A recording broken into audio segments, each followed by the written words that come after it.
This is Teachers Talk Radio, and you are listening live. Good evening, everybody, and welcome to the Monday Twilight Show with me, Adam Kohlbeck. I'm back after a 7-week hiatus, sunning myself all over different parts of the world, which I'll happily tell you all about later. But tonight, we're getting back into teaching, and we are talking about the teaching of primary writing specifically.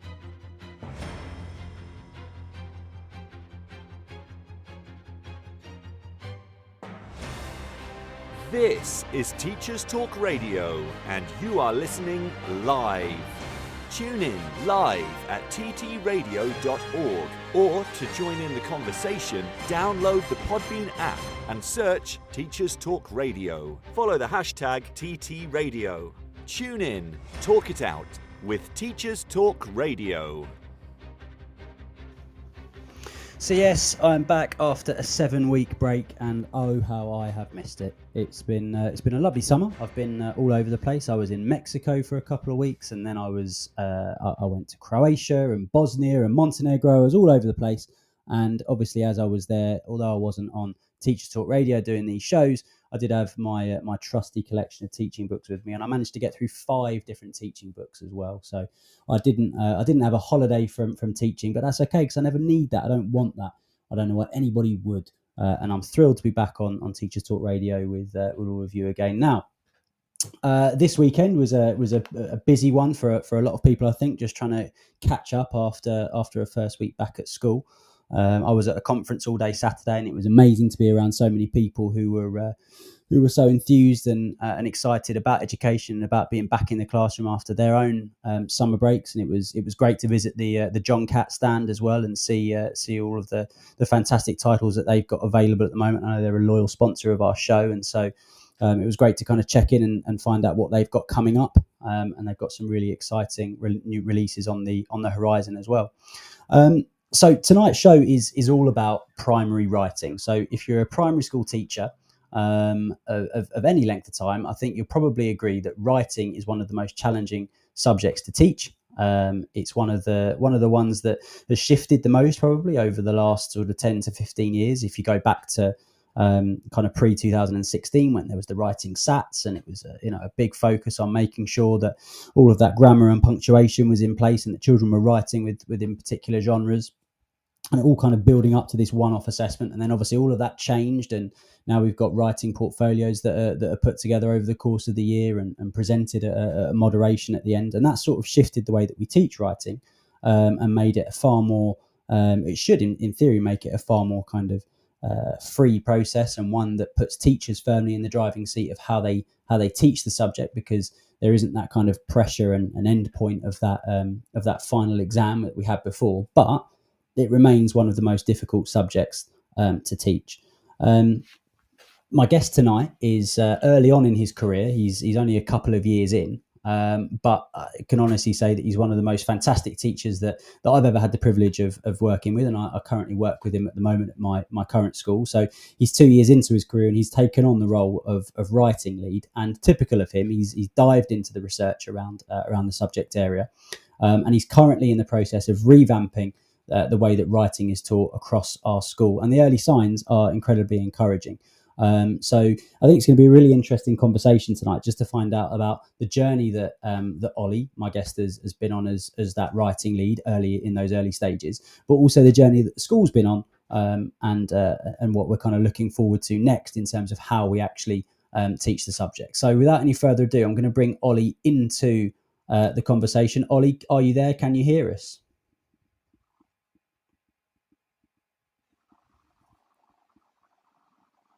I really hope he's just teasing me and he can really hear us. Ollie, can you hear us?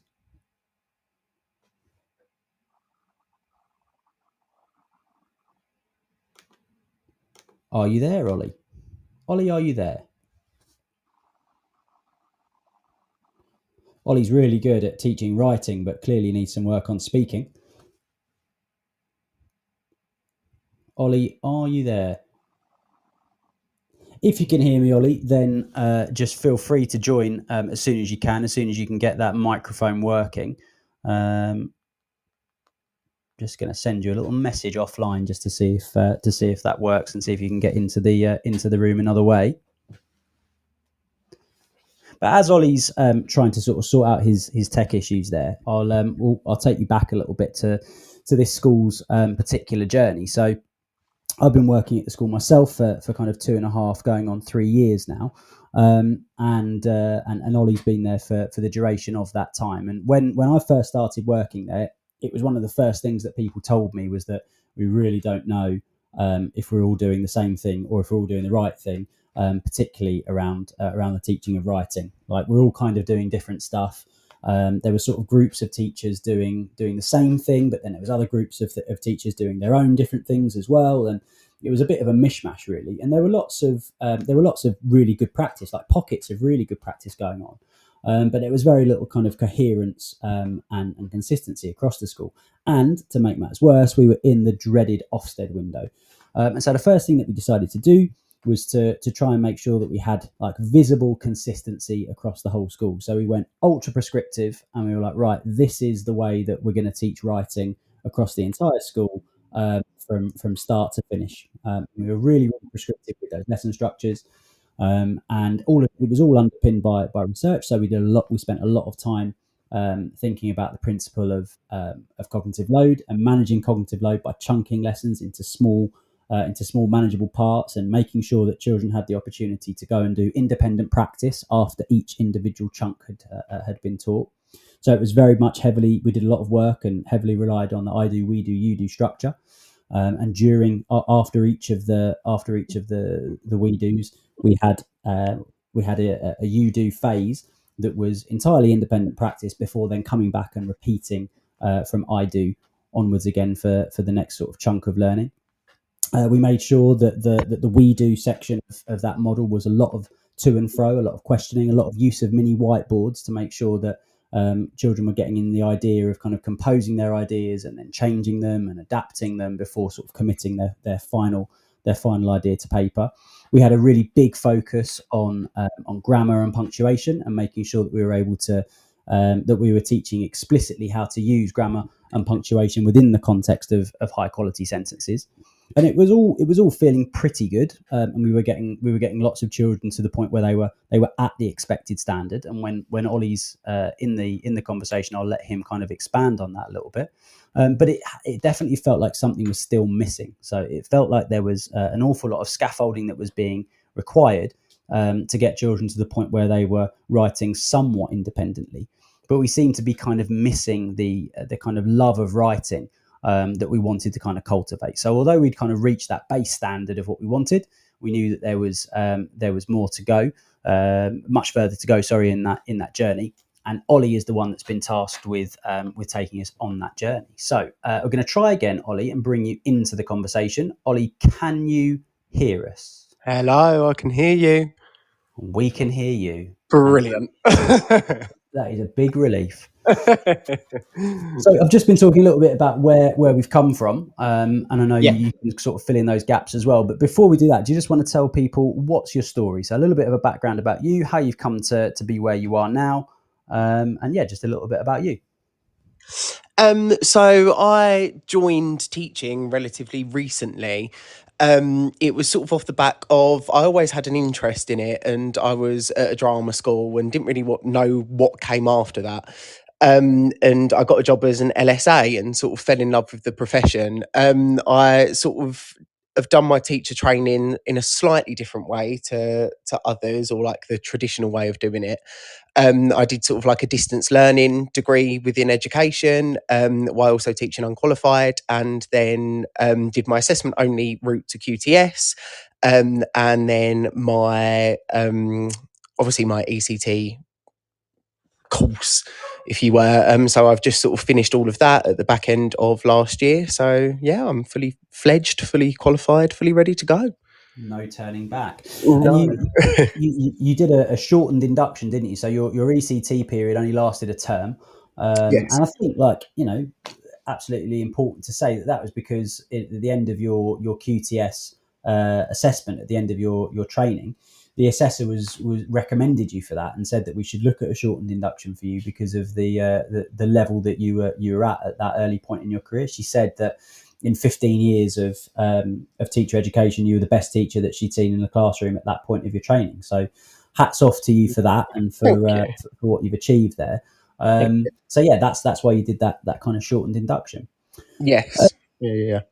Okay, so what a lot of people say about the teaching of writing is that they don't really know how to show children how to write better, and that sounds like a really sort of woolly thing to say, really, but it's quite a lot more obvious, I think, in maths. People feel a little bit more confident with, okay, I know that they know this, and I know that they need to know that next, and I've got some idea of what I need to do in that middle bit to get them to be able to do this thing that they're not able to do at the moment. Whereas with writing, often people don't know how to do that middle bit. Like, how do I get that child to write for suspense? How do I get that child to hold the reader's attention over a prolonged paragraph and keep their focus on the features of this character's personality? It's all a little bit less tangible and much more difficult to kind of create a formula, if you like, for how we're actually meant to go as teachers, how we're meant to move children from A to B. So what was your experience in the first part of your career, which obviously is, like you say, is not that long ago, but what was your experience of how to teach writing when you first went into a classroom to try and teach a writing lesson?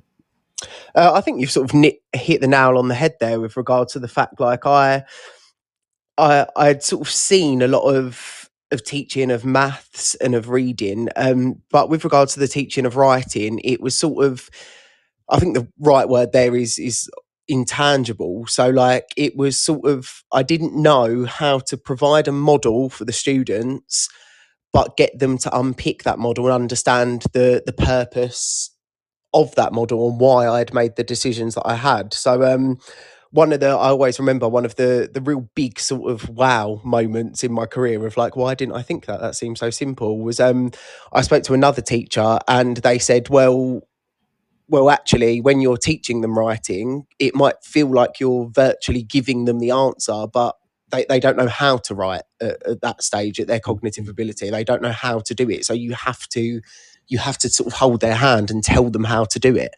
And that for me was like a big turning point, because it sort of made everything click and make sense that actually when I'm teaching the children maths, I'm teaching them a formula, I'm teaching them a sequence and an approach to answer a question. And that's exactly what we need to be doing with writing. We need to be teaching them a formula, an approach, and a sort of way that they can take them intangible mental processes and put them down on a piece of paper.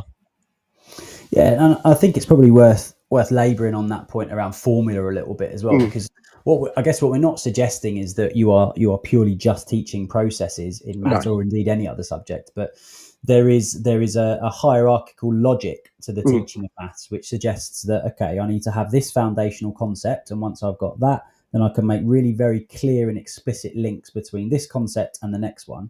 Yeah. And so once I've got that foundational understanding of that concept, I can start to apply that concept. And it's quite straightforward, I think, for a teacher to look at each concept in maths and think, okay, I can see how I can show the children how to apply that.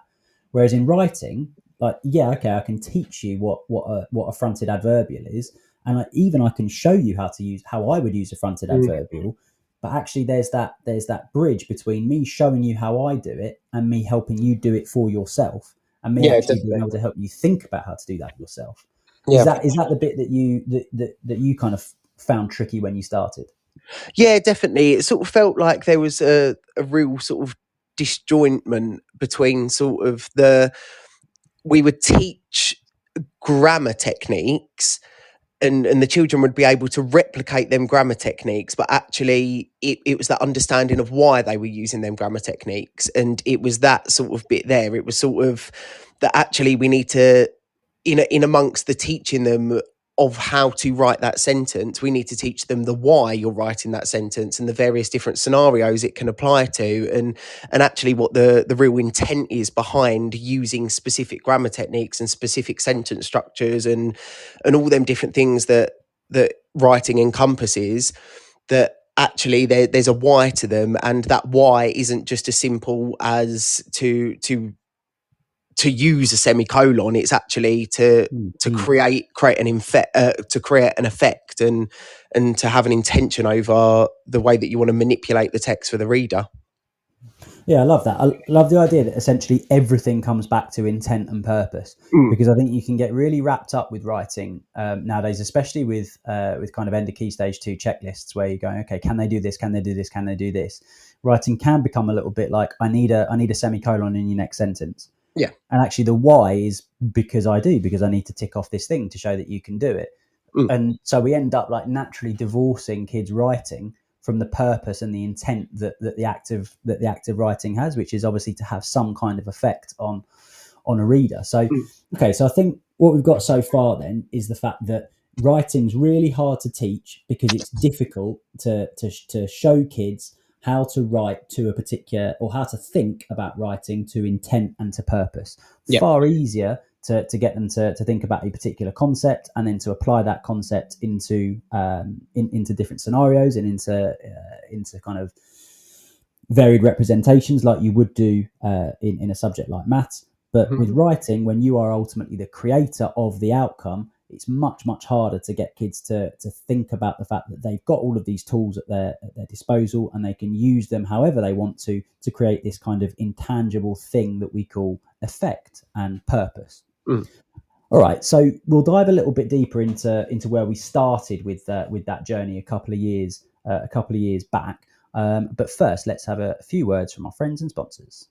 This show is brought to you in partnership with John Catt Educational, publishers of professional development books and resources that support great teaching and learning in schools around the world. Don't miss out. Level up your professional development today and visit johncattbookshop.com to explore the full range of titles. Use the code JCTTR2425 for 20% off your order.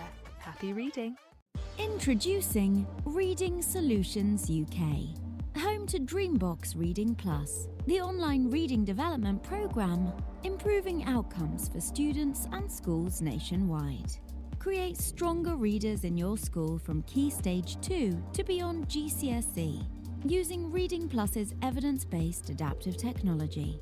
Reading Plus accurately assesses your students' skills gaps and places them on a personalised learning pathway, built to accelerate their strengths and improve on their areas for development. You can try the program with a free 4-week pilot today. Search Reading Solutions UK to find their website and request your free pilot today. How can you show your students the opportunities that await them? How can you fuel their aspirations and motivate them to achieve? Futurum Careers provides a wealth of stimulating resources aimed at encouraging 14 to 19-year-olds to pursue careers in STEM and SHAPE. We help you to show your students what they can aim for and how. From articles to activity sheets, animations to podcasts, all our resources align with Gatsby benchmarks and are free for you and your students to download. Visit futurumcareers.com and subscribe today. Futurum Careers, helping teachers to inspire the next generation. Get set for the year ahead with the Bloomsbury Education Back to School sale. Save 30% on all Bloomsbury education books until 30th September. From the very best in research-led practice to trusted advice on inclusivity, behaviour and curriculum design, we've got something for everyone. Visit bloomsbury.com/B2S sale to shop now and save 30%. Bloomsbury Education, books for every step of your teaching journey. Okay, welcome back. So, Ollie, do you want to tell us then a little bit about where we started then a couple of years back when we had this sort of situation where everybody was teaching writing in a slightly different way. Nobody kind of felt that they really knew whether what they were doing was effective or not, if it was landing well or not. And we kind of tried to bring everybody together with that kind of base level of consistency. What did we do and how did it go?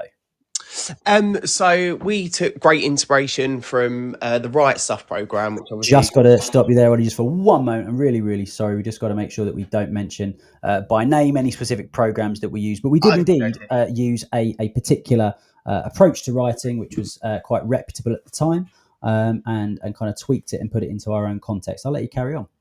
Okay. So we used this program which looked at obviously streamlining the process of writing, and within that program, it sort of looked at how we could break down writing to a sentence level and provide an intent for each sentence. Within that process, what we sort of did was create a shared language from the for the staff team.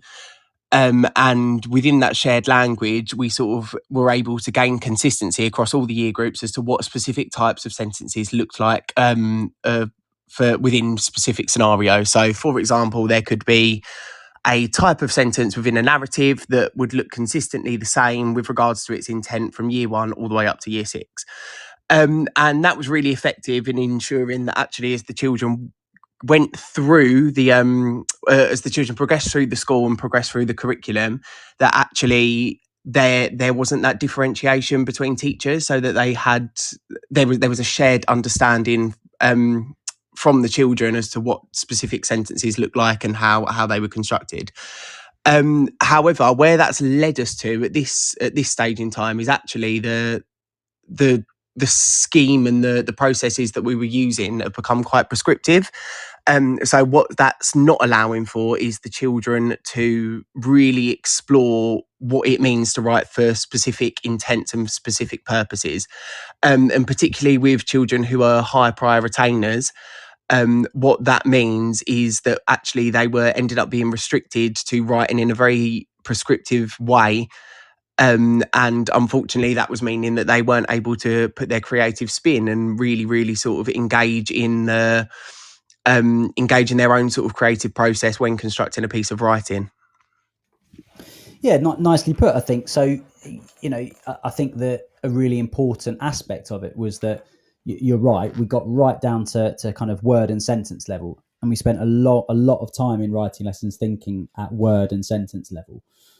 So there'd be each sort of chunk of teaching.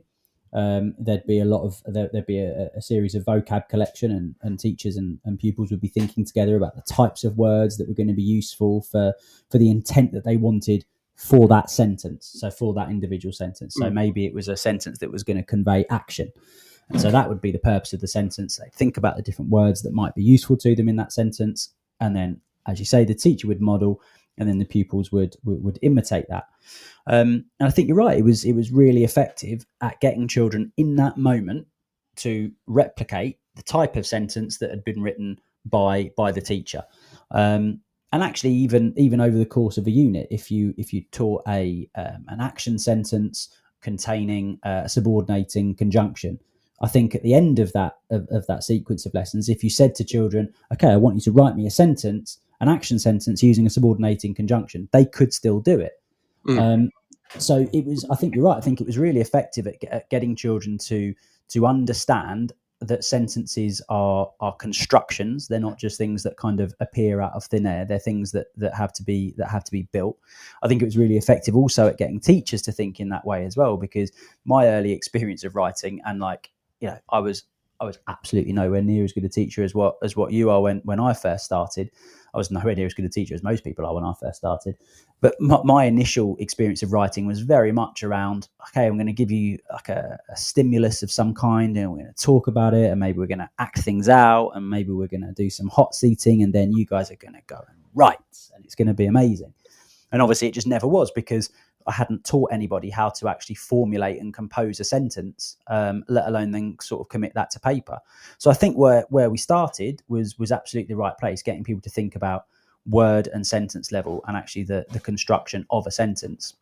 Yeah. But where we kind of, as you've said, where we kind of have realised that we've still got a gap, though, is that it's all very well for pupils to be really good at composing a particular type of sentence because their teachers asked them to. And in that sense, that kind of performance element of writing has been pretty strong, right? If you say to a child, "Can you write me this kind of sentence?" they pretty well can. If you say to a child, "Can you write me a paragraph with this type of sentence and this type of sentence?" Again, they pretty well can, as long as you give them some kind of stimulus to write around. But the best writing is about agency, isn't it? The best writing is about children choosing what type of sentence they're going to write, not just the content of it, but choosing the type of sentence that they're going to write to fulfill a particular purpose and intent. Yeah, definitely. And I think that's the bit we've been missing, right?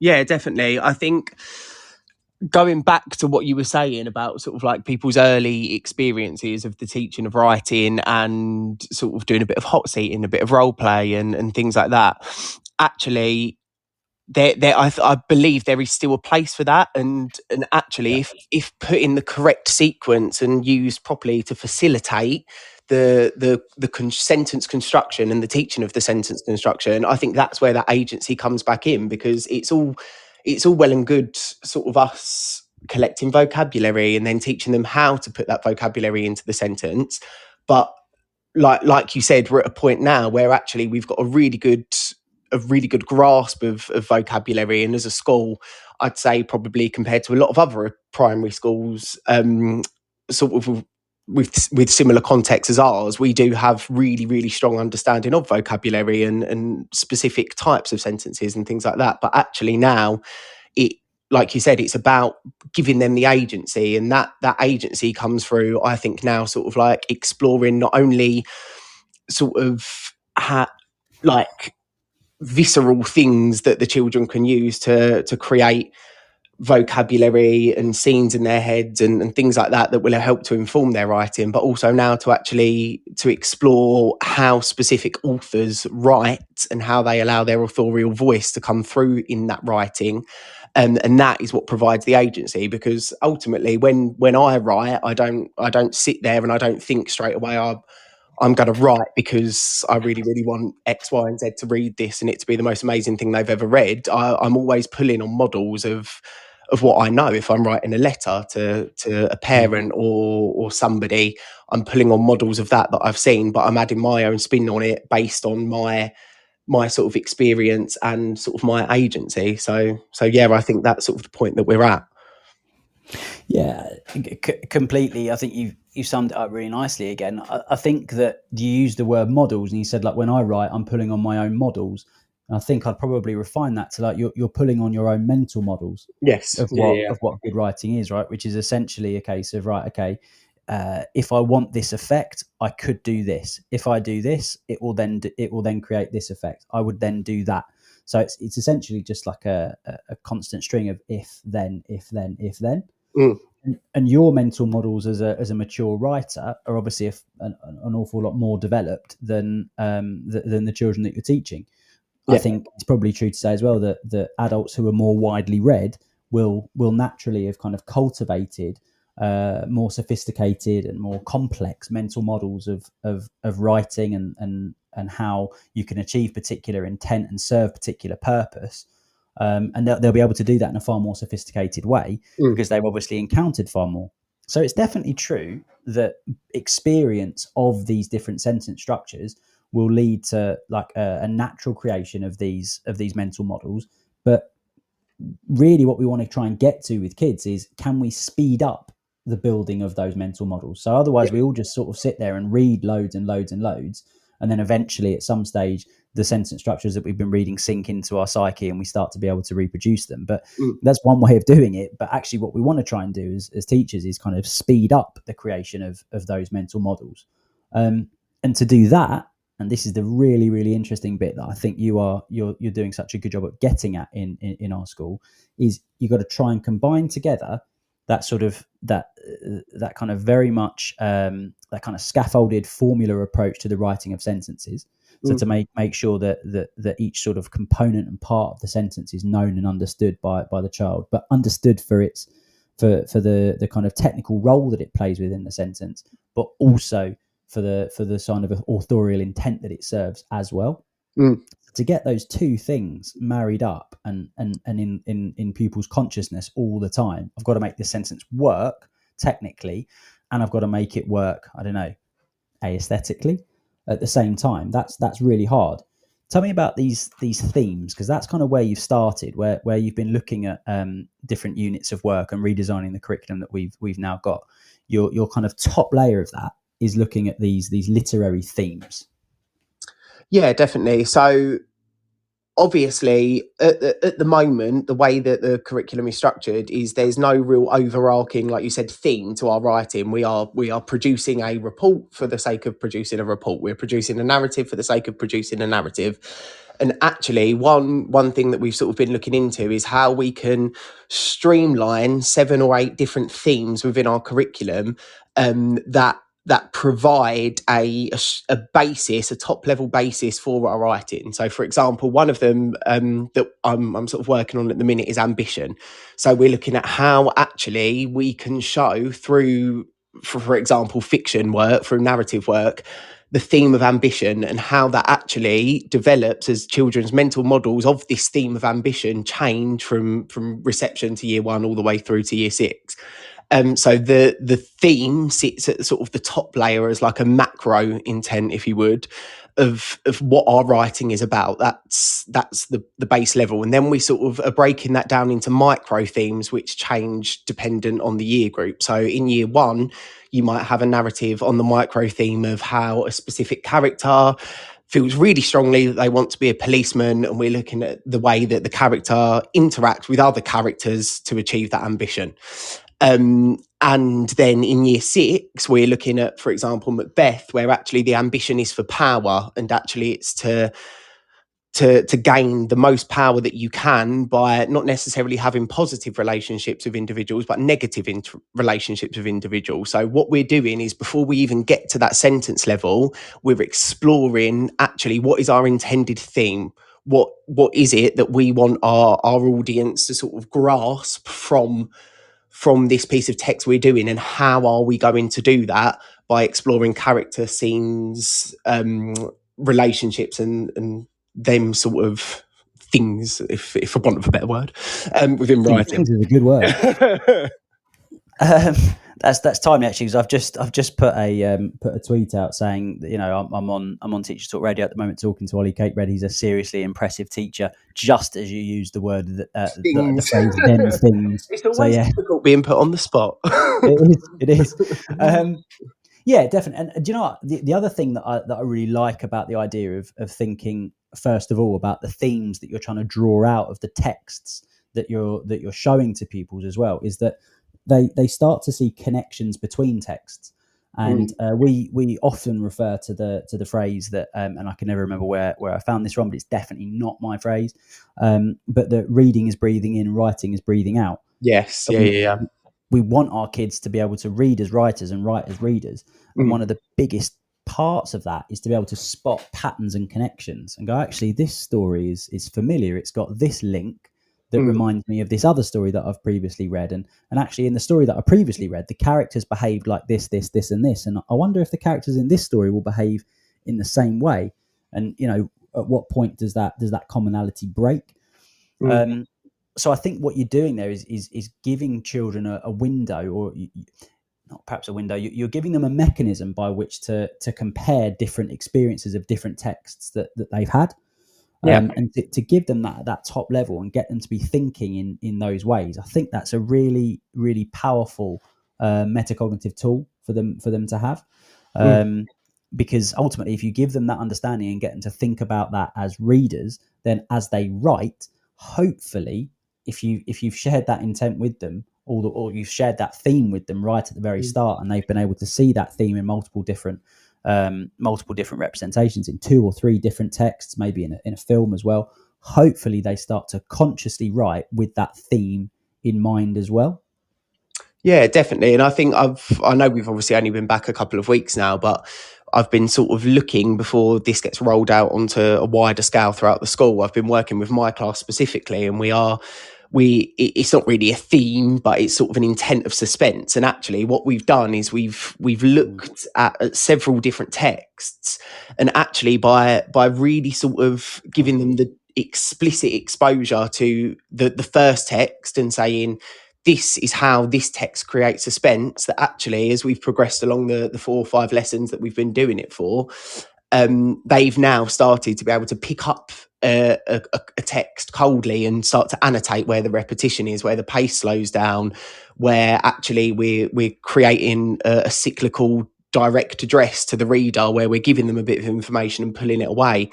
And that's just from like 4 or 5 lessons. So I think sort of there is value, like you said, in that, exposing them to themes and getting them to actually build up that mental picture. And when something goes against that mental picture, about really honing in on it. And they've been picking it up far quicker than I have as we've been reading it. So there is definitely sort of an idea there around cultivating that theme, them themes, especially if you could link them between writing and reading, like you said. So they're just getting a constant exposure to being able to build their mental models. Yeah, totally. And I really like that idea about, you're starting with that theme, and then the next layer down from that becomes the intent. And that's where you're talking about, okay, the intent of this piece of writing that we're going to put together is suspense. So, okay, so you've got your broad theme, perhaps that's about ambition. Okay, and then within that theme of ambition, we have this macro intent of suspense, right? And, maybe you talk about why suspense in the context of ambition is a useful intent to try to create. And then they start to read and look for examples of where they can see suspense being built up in particular pieces of text that they're looking at and analysing together. Is that the point then, when you start to talk about how writers achieve that intent at a sentence level, or are we still a little bit higher than that?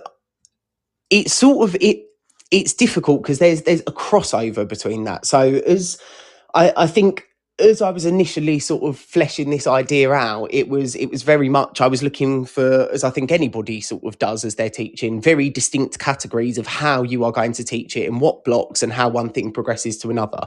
But actually, as I've been sort of teaching it over the course of the last 4 or 5 lessons, I've noticed that there is around about that point, after you've had exposure to a lot of different texts, then you start to look at how the author has achieved that intent.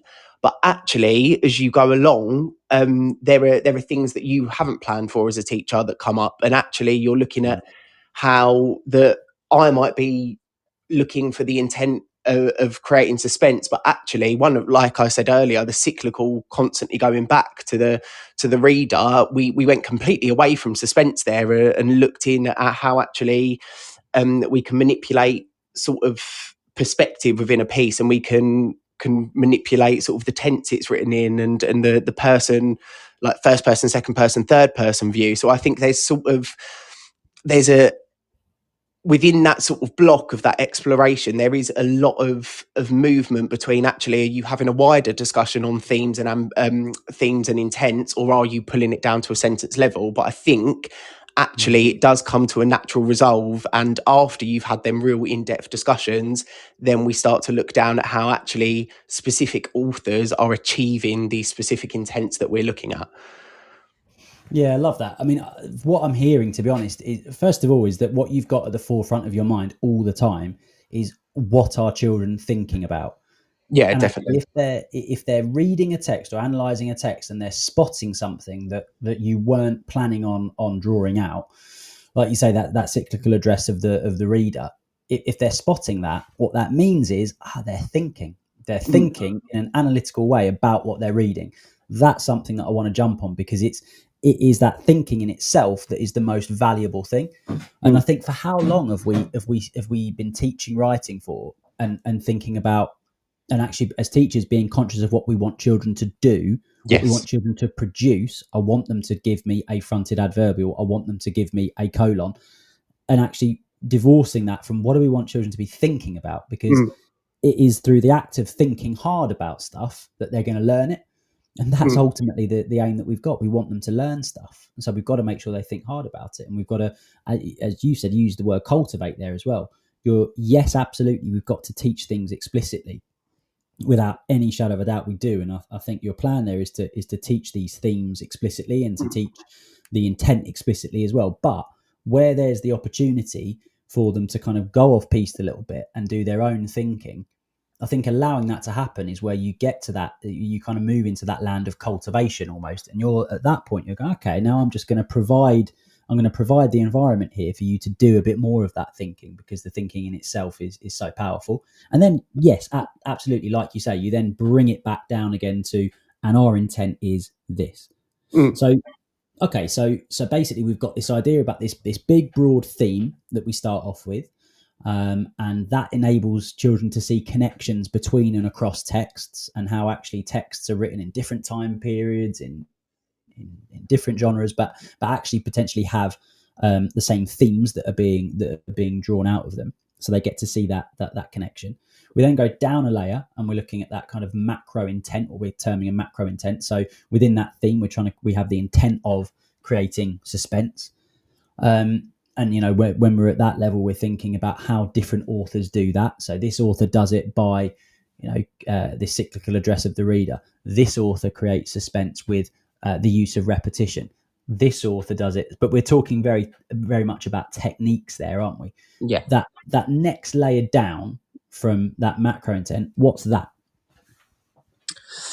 So the layer down from that is teaching the children the actual specific structures to how an author might achieve a sentence to build suspense. So what we do is we've got a very, very long document of core sentence structures that actually are using grammar for purpose. So rather than just actually saying to children, we want you to use a fronted adverbial because that's on your year 3 checklist, this is how we're going to do it, off you go. It's actually looking at how we can use the fronted adverbials to achieve different intents. So there's long lists of them. So they will be used to teach the children a sentence type using a specific grammar technique for intent. But unfortunately, as we know, writing doesn't quite work like that. It's not as formulaic as that. So then what we're doing is we're taking the author's sentences and taking inspiration from the authors and sort of codifying their sentences, and seeing how we can actually create an interrelation between the core sentence structures that the children, hopefully throughout their years within primary school, they will realise how they progress, and sort of seeing how they marry up with what authors are also doing and how authors are expanding on that to achieve a similar effect.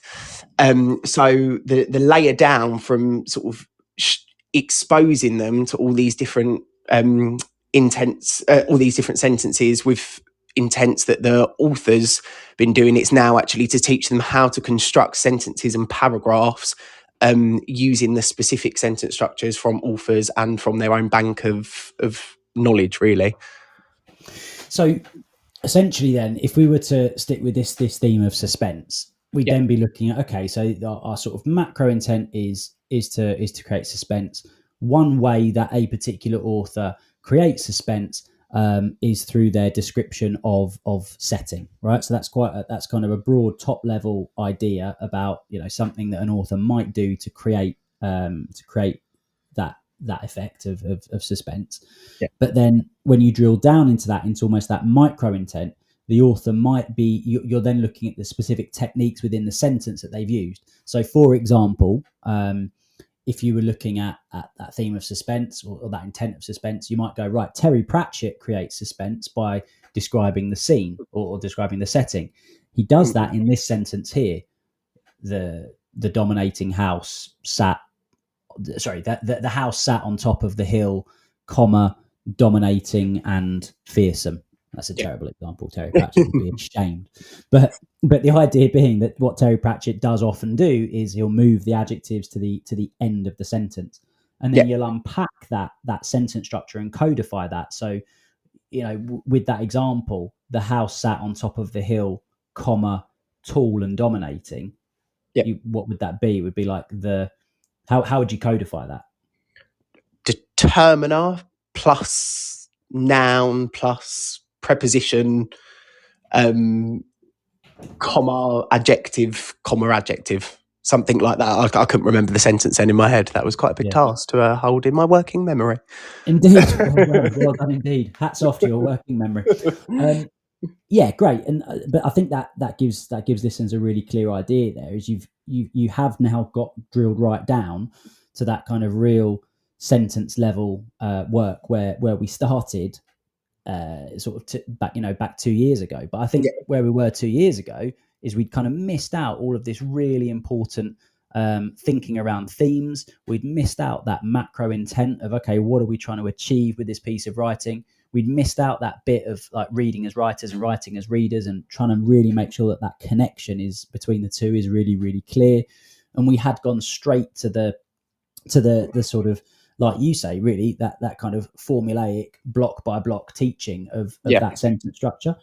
Now, I think what's really important to say there, and we're going to go to the news in a minute, but when we come back, what I'd really like to get into is, okay, aren't we now though back to children just mimicking sentence structures? How do we go from teaching that very, very precise sentence structure of, noun, verb, comma, adjective?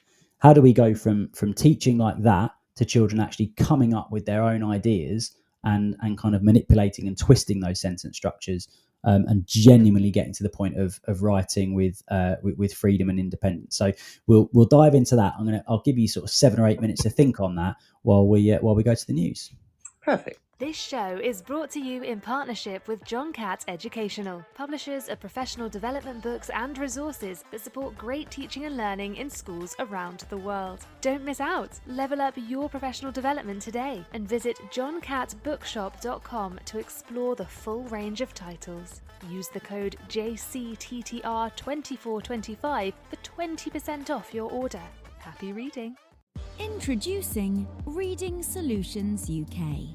Home to Dreambox Reading Plus, the online reading development program, improving outcomes for students and schools nationwide. Create stronger readers in your school from Key Stage 2 to beyond GCSE, using Reading Plus's evidence-based adaptive technology. Reading Plus accurately assesses your students' skills gaps and places them on a personalised learning pathway, built to accelerate their strengths and improve on their areas for development. You can try the program with a free 4-week pilot today. Search Reading Solutions UK to find their website and request your free pilot today. How can you show your students the opportunities that await them? How can you fuel their aspirations and motivate them to achieve? Future Careers provides a wealth of stimulating resources aimed at encouraging 14 to 19-year-olds to pursue careers in STEM and SHAPE. We help you to show your students what they can aim for and how. From articles to activity sheets, animations to podcasts, all our resources align with Gatsby benchmarks and are free for you and your students to download. Visit futurumcareers.com and subscribe today. Futurum Careers, helping teachers to inspire the next generation. Get set for the year ahead with the Bloomsbury Education Back to School sale. Save 30% on all Bloomsbury education books until 30th September. From the very best in research-led practice to trusted advice on inclusivity, behaviour and curriculum design, we've got something for everyone. Visit bloomsbury.com/B2S sale to shop now and save 30%. Bloomsbury Education, books for every step of your teaching journey. This is Teachers Talk Radio, and this is Teachers Talk Radio News.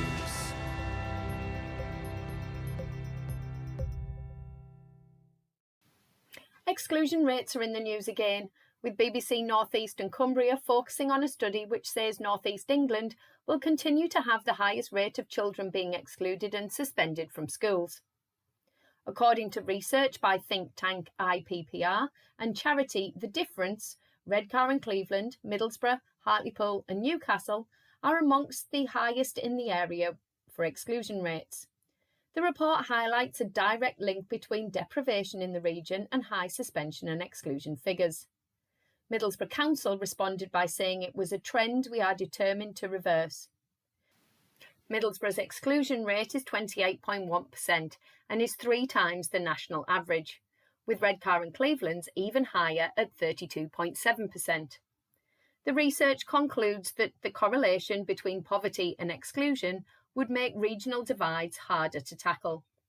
Others pointed to lack of resources, specialist staff, and a lack of freedom with curriculum as further pressures schools and pupils face. A spokesperson for the Department for Education said the rising numbers were shocking and showed the massive scale of disruptive behaviour that has developed in schools.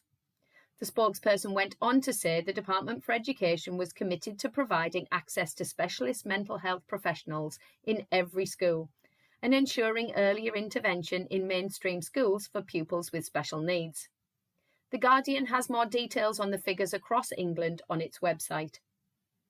In Northern Ireland, schools are being advised to restrict pupils' use of mobile phones during the school day. Education Minister Paul Givan issued new guidance which also applies to limiting use at break and lunch times. He said there was a growing evidence that phones distract children from learning. He also said the guidance would allow teachers to do what they do best, teach. Mr. Givan pointed out that many countries across the world are increasingly taking steps to stop phone use at school, and that the new guidance would allow schools in Northern Ireland to be fully aware of the latest evidence and practical advice. The guidance is being accompanied by a pilot of phone-free solutions, including inviting expressions of interest from schools to use pocket-sized pouches which phones will be placed in. The pouch is then closed by using a magnetic latch. UNESCO, the United Nations Education and Science body, has also previously advised that smartphones should be banned from schools. The previous guidance to schools in Northern Ireland on mobile devices was 8 years old and mainly focused on possible educational uses of phones. In a week that has seen the announcement of the abolishment of 1 or 2 word inspection grades, as well as other changes to Ofsted inspections, the Church of England has released a report which highlights the positive impact of moving away from such gradings. The annual SIAMS inspection report, which can be found on the Church of England website, outlines key recommendations to support continuous improvement in church schools. The report reveals what it calls a smooth transition away from single word grades to a more compassionate, contextual approach to accountability. Under the new framework, over 99% of SIAMS inspections in the last academic year were described as less stressful but more robust. This is a contrast to the BBC's reporting that Ofsted's response to a head teacher's suicide following a school inspection was defensive and complacent. Dame Christine Gilbert's independent review was commissioned after an inquest into the death of Ruth Perry. Ofsted's Chief Inspector, Sir Martin Oliver, accepted most of the review's findings. The findings come after the government scrapped the overall gradings for inspections. Further details of the review can be found across media outlets. Schools Week reports that Ofsted has named the members of 7 new external reference groups that will offer independent advice and challenge as it embarks on reforms. The groups will meet 3 times a year and between them will discuss and challenge Ofsted's data, research and evaluation plans and act as expert advisors on their specialities. They will also advise on any proposed developments and give advice on aspects of training relating to leader and staff well-being. The full list of members can be found on the Schools Week website, but they include recognisable names such as Chris Patterson from the Education Endowment Foundation, Claire Seeley from the States of Guernsey, and Matt Hood of Oak Academy, who will be focusing on curriculum. The Behaviour and Attendance Group includes Tom Bennett of Research Ed and Catherine Roper from Wiltshire Police, as well as Sarah Clark from the National Network of Parent Carer Forums. Other reference groups will focus on inclusion, well-being of leaders and staff, early years and social care, and insights and education. Finally, a US court has charged a father in relation to a school shooting allegedly committed by his 14-year-old son. The gun attack resulted in the death of 4 people at a school in Georgia. The 14-year-old is charged with 4 counts of murder, whilst his father is charged with second-degree murder, manslaughter and child cruelty. They are the most severe charges brought against a parent after a school shooting, and the judge in the case told the 54-year-old father he could face up to 180 years in prison. He is accused of allowing his son to possess an AR-15 style rifle, which is alleged to have been used in the attack. The case has again prompted discussion about gun laws, school safety, and the responsibility of parents for the criminal actions of their children. This has been your Teachers Talk Radio News with Jo Fox.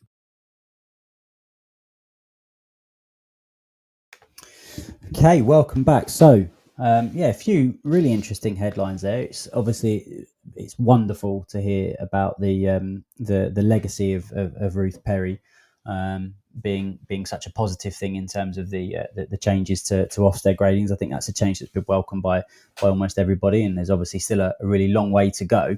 But I'm sure Ruth Perry's family will be incredibly proud of the legacy that she undoubtedly has for our profession. Then on the other side of the news, there slightly unsurprising findings from that research that phones distract children. Who knew? Glad we commissioned that research. I suppose again, further proof that if it's not proven by science, then it's just not true.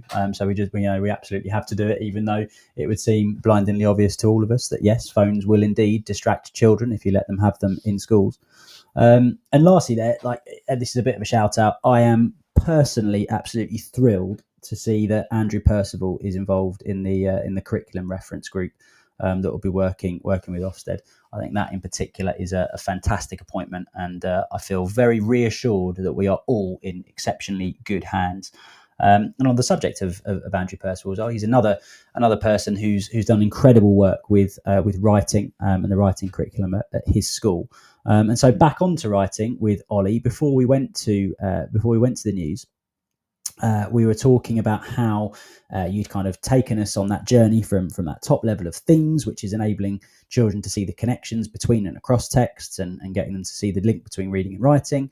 Then we went down to that macro intent of, we gave the example of the intent of creating suspense and how we'd get children to look at that, how that intent was created, or how that intent was met, by different authors in different ways, and perhaps using these particular devices or these techniques, or by looking at character or setting or relationships. Then we were going down a layer from that, and we were looking at kind of the writing outcome that you want pupils to create. And it's at that point that we were going, okay, now let's look at the nuts and bolts of what the sentences do across these paragraphs to help build towards this overall intent. And it's at that point that you started talking about codification of sentences. And you gave us a couple of really, really good examples there. But my question to you is, aren't we now then just back to that point of children thinking about writing as creating sentences to fit a pattern and to mimic a pattern that's been modelled to them by the teacher? Yes, but then I also believe that there is... Pardon? I said, I'm glad there's a but. You said yes. But, yeah. Otherwise, the whole podcast would waste of time. Yeah, but there is, I believe, a place for that, because going back to obviously what I said earlier, you need to teach the children to be able to write in order for them to do it.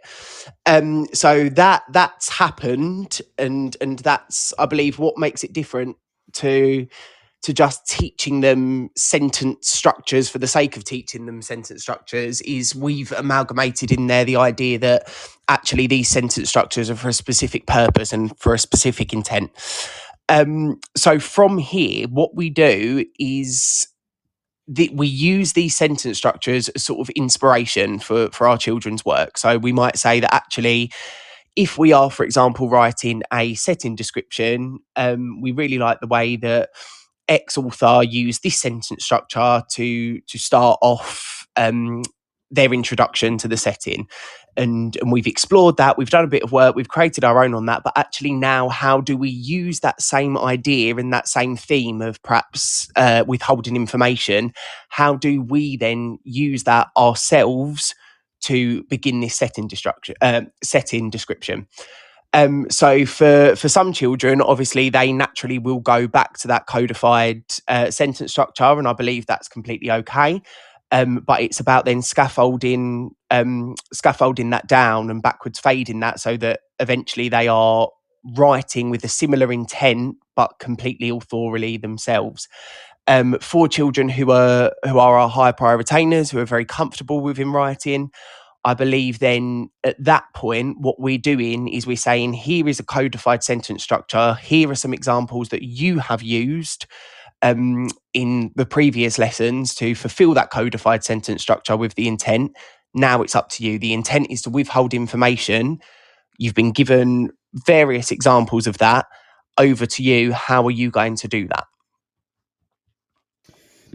Nice. So if I'm hearing it right, then this kind of codified approach to the sentence structure, you're comfortable with that because the code fulfills the intent, and the intent has been drawn from the theme. So because it comes back to sequencing, right? So because you've spent all of that time immersing them in this idea of themes and intent for some of the first part of that unit, when you get to the codification, there's a purpose to the codification. Yeah, definitely. Rather than what we had before, which was we're going to use this codification so that you can write a sentence that makes sense. Yeah. Nice. Okay. See, that it's making me think about some stuff that I've been hearing and reading lately around mental models, and the fact that, okay, we need to have, although we know that mental models for more sophisticated writers are going to have like tons and tons of different branches coming off of them, and they're going to look, incredibly responsive. And if this happens, then this, and if I do this, then I'll do that afterwards. And then if I want this effect, I'll go with that. That's got to start somewhere. And I suppose ultimately what you're giving here with this codification is this is the very start. But because that start is so tightly linked to the intent and to the purpose and to the overarching themes, hopefully you've kind of got pupils to a point where they're then able to look at that and think, okay, what else could I do? What other sentence structures could I use that would still fulfill this same intent or this same purpose? Is that about right? Yeah, definitely. And I think obviously as this sort of idea and this curriculum approach becomes embedded, the children will have more knowledge of core sentence structures that do fulfill various grammatical features and things like that actually, because they will have been comfortable seeing that and working with them core sentence structures across a variety of different texts, that actually for them children who we are building this mental model for this specific intent, they might actually use the specific codification that we've looked at from the author for the intent, and they will then start to pull out core sentence structures from across their learning all the way from year one up until the year that they're in, and start to use them to build a paragraph while manipulating them sentence structures so that they still fit the intent. So a really sort of good example would be the authorial sentence structure that you said earlier, but then actually a student might remember something on dialogue that they had done the year prior or even the unit prior, and actually they go, oh, I could put an interjection here as a bit of dialogue that could completely break that scene that's there and can help build suspense because we don't know where the dialogues come from. And I think sort of it's about allowing the children the freedom to be able to pull on all these different sentence structures and all these different models of writing that they have in their head, while also still providing enough of a scaffold for them that it is all focused around the specific intent that we're looking at, so that they don't just completely go off piece and start writing a once upon a time story, for example. That's so interesting though, this idea that, okay, you've given them this codified sentence structure that feeds into this particular intent, which in the example we gave was to give suspense. But you're saying, but actually you want kids to be looking at that and then going, oh, actually, I remember before I used dialogue to try and create some suspense as well, or that author that we read used dialogue to create suspense. So let me see if I can integrate dialogue into this existing sentence structure. You're only going to get kids to think like that at the point of independent writing if you allowed them to think like that at the point of immersion. Yeah. So if you go back a little bit further back in our conversation, when we were talking about like when you're reading and you were saying that that the kids in your class spotted something that you weren't expecting and it kind of took you off piste a little bit. Yeah. It's that type, allowing that type of thinking to happen at that point and encouraging that type of thinking means that you're more likely to get that type of thinking when you want it, which is when they're going to start writing independently, right? Yeah, definitely. And I think we've all had the experience of a child picks up a really fancy piece of vocabulary in a piece of reading, and then it's used in every piece of writing that's ever existed throughout the whole entire year.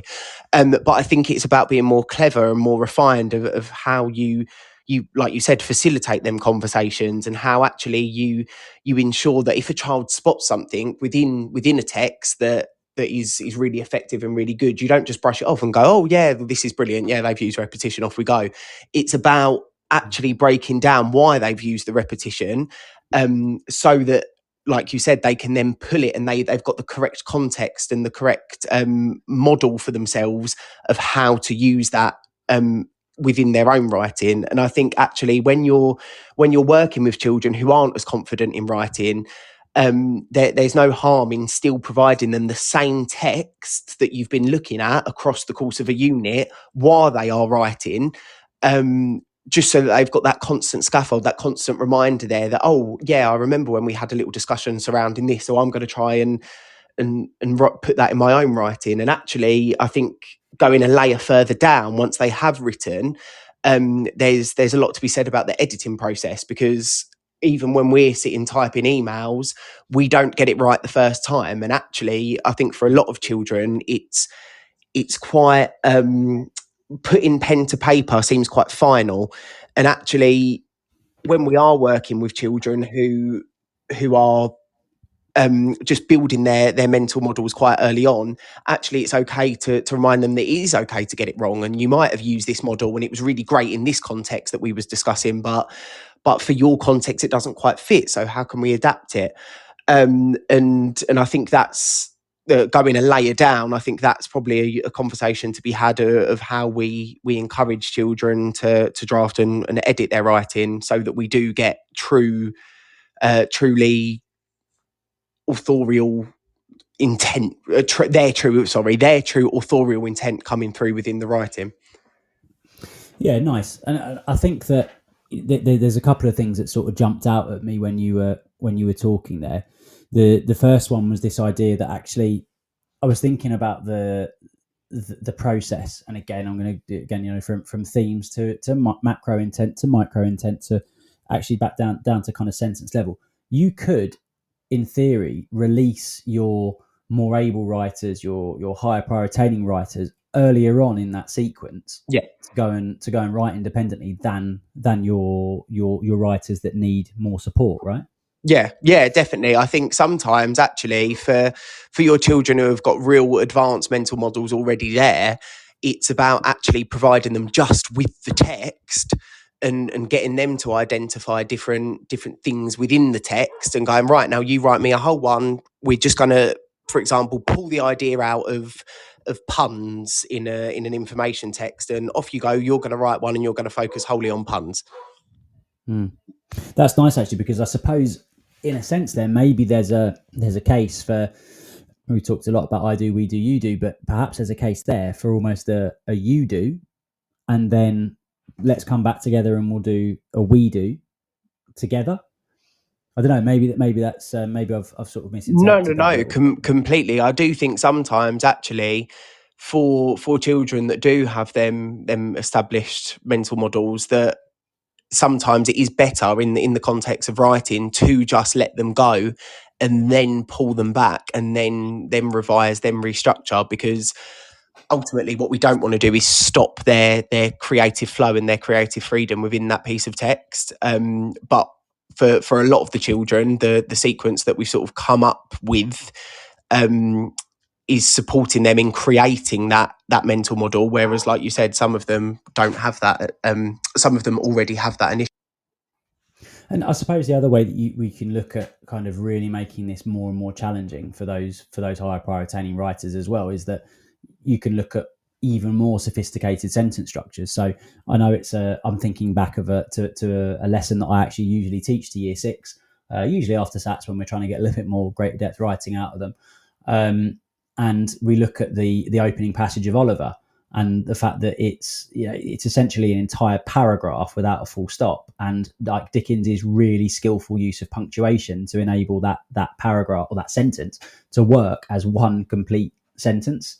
And how he does that, and almost thinking of, okay, well, is there a way that actually you could almost codify that to an extent, or perhaps not go as far as codifying it, but certainly get kids to really look at that in a more kind of, perhaps in a more sort of clinical way. So yes, okay, we can look at the effect and we can look at the intent, but actually if we're going to try and mimic something like that, how can we create our own, let's create our own models of how we might use punctuation in an extended way, similarly to how Dickens has done here. So it's just a more sophisticated mental model of sentence structure again. So I think I think sometimes the worry can be with something like this that it's too loose, Yeah. or it's too tight. But actually, it's as loose or as tight as what you want to make it. And it's about being responsive to what each group of children need. If there's a group that need you to be really loose, be looser. If they need you to be tighter, be tighter. Before we wrap up, we're just going to go to our friends and sponsors for one final message from them, and then we'll come back together to wrap things up. This show is brought to you in partnership with John Catt Educational, publishers of professional development books and resources that support great teaching and learning in schools around the world. Don't miss out. Level up your professional development today and visit johncattbookshop.com to explore the full range of titles. Use the code JCTTR2425 for 20% off your order. Happy reading. Introducing Reading Solutions UK. Home to Dreambox Reading Plus, the online reading development program, improving outcomes for students and schools nationwide. Create stronger readers in your school from Key Stage 2 to beyond GCSE, using Reading Plus's evidence-based adaptive technology. Reading Plus accurately assesses your students' skills gaps and places them on a personalised learning pathway, built to accelerate their strengths and improve on their areas for development. You can try the program with a free 4-week pilot today. Search Reading Solutions UK to find their website and request your free pilot today. How can you show your students the opportunities that await them? How can you fuel their aspirations and motivate them to achieve? Future Careers provides a wealth of stimulating resources aimed at encouraging 14 to 19-year-olds to pursue careers in STEM and SHAPE.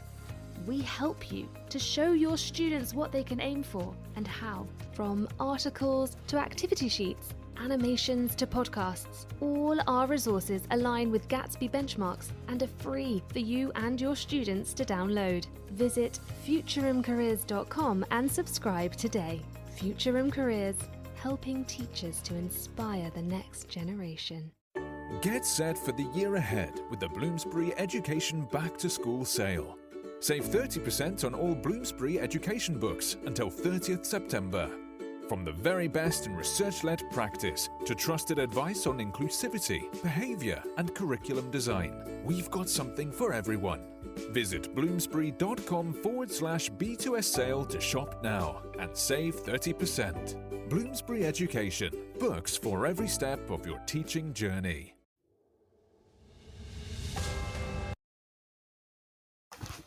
Okay, welcome back. So, Ollie, to wrap up then, it sounds like, we've got some great plans ahead, and I'm sure this is going to be super successful. But in terms of implementation, what is it that you've done so far, and what's your plan going forward?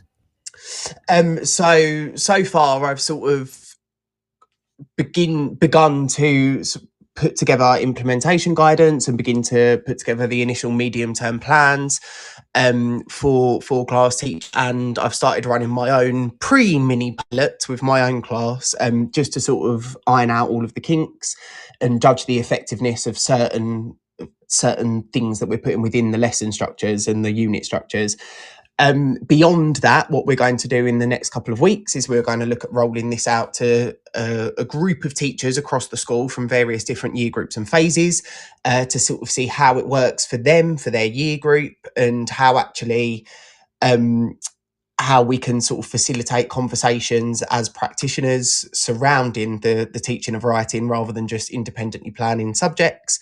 And then from there, we will then do sort of like a final review before everything's refined and sent out to the rest of the teaching team.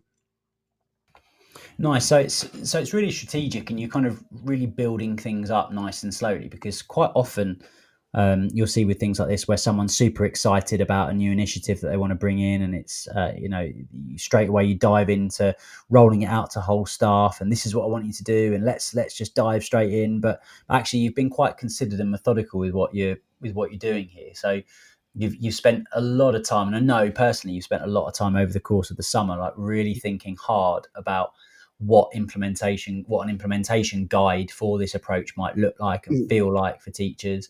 You spent a lot of time, really getting into down to the crux of what to include in different writing units for a few different year groups, which is great. You then started to run your own sort of mini pilot within your own class, so that you get that kind of instant feedback, so you know where sort of any of the big issues might be. Then you've got a little implementation pilot with a small team of teachers there. How did you choose those teachers? Actually, that's an interesting point. I think I chose them teachers based on teachers that I know will not only do it justice and really get involved in the scheme, but perhaps also as well that aren't as confident in their teaching of writing and actually should be, because they're quite good at it. And I think it's sort of I chose them based off of the fact of I wanted to give them a sort of voice within the process and a voice within the project, because I know what it feels like to have something implemented on you and told you have to do it, but actually sometimes you don't agree with certain things or you don't think certain things work. So I think it's important to encourage a conversation surrounding the implementation of it, so it isn't just a done to process. It's a collaborative approach, really. I think you just coined a new phrase, implemented on. That's cool. I like that. That's got legs. Yeah, and again, I think that the way you've gone about that is really intelligent. Making sure that you're using this as an opportunity, not just to get something that's really well thought out across the whole school, just for the benefit of the pupils, but also for the benefit of the confidence of particular staff as well. So I think by bringing along staff that are less confident in the writing process, I think you do a great service for them as well, because like you say, to kind of build it around their feedback and gather their views as you move through it is super powerful for them. And I think that's it's a really, really, really good way of doing it. Okay.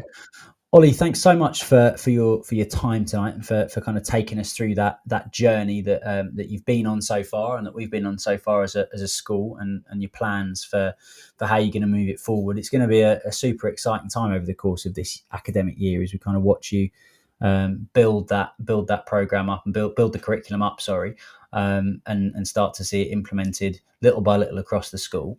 By the end of this year, is your plan to have it to have some sort of whole school rollout in place? Yeah, definitely. I think it's constantly going to be evolving, as is everything within education. But hopefully by the end of this year, everybody should sort of be well within the throes of following this new curriculum. Fantastic. So in that case, then perhaps towards the end of the year, we can get you back on, and you can give us a bit of an update on how it's all going and any implementation challenges there've been, and how you've overcome them, and all of that kind of stuff. How does that sound? Yeah, that'd be great. Fantastic. All right. In that case, thank you so much for that, Ollie. Just before Ollie does go, also just going to give one big shout out to a very important person who helped us along the way enormously when we were first kind of crafting this new approach to the teaching of writing. And that's Tara McGee. Anybody that's ever come across Tara will no doubt share our awe, frankly, that we feel towards Tara, because she's absolutely brilliant, and she's had a fantastic hand in the development of our writing curriculum and continues to do so. Next up on Teachers Talk Radio, there's a show on Wednesday, the Late Show with Sophie Smith. So if you are free on Wednesday night, do please drop in and spend some time listening along to Sophie and her guest. And other than that, all that remains for me to say is thank you very much indeed for listening tonight and for joining us. And I will see you again next week on Teachers Talk Radio, where we'll have another guest and another topic to delve into.